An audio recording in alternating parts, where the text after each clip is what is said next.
একজন police officer যে বেয়াদবি করেছিল তার জন্য তাকে যে শাস্তি পেতে হয়েছিল সেই ঘটনাটি আজকে আমি আপনাদেরকে বলতে চলেছি।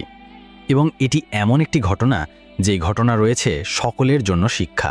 তাই সেই শিক্ষা পেতে ভিডিওটি না টেনে একেবারে মনোযোগ সহকারে দেখতে থাকুন এবং আমাদের ইসলামিক কাহিনী চ্যানেলটি সাবস্ক্রাইব করে রাখুন।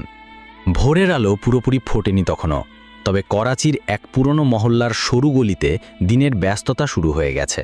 সেই গলির এক মোড়ে এক পুরনো কাঁপতে থাকা মোটরসাইকেলে করে বেরিয়েছেন বৃদ্ধা হাজরা বেগম। সাদা চাদরে ঢাকা তার ক্ষীণ শরীর, বয়সের আগেই নুয়ে পড়েছে পিঠ, চোখে ঘুমহীন ক্লান্তি, কিন্তু মনে একটাই আশা, আজ যেন সবজিগুলো তাড়াতাড়ি বিক্রি হয়ে যায়, যেন সংসারের কিছুটা খরচ হালকা হয়। বাসস্ট্যান্ডের কাছাকাছি আসতেই এক তীক্ষ্ণ বাঁশির শব্দ কানে এলো। ট্রাফিক পুলিশের এক তরুণ কনস্টেবল হাত তুলে এগিয়ে এলো তার দিকে।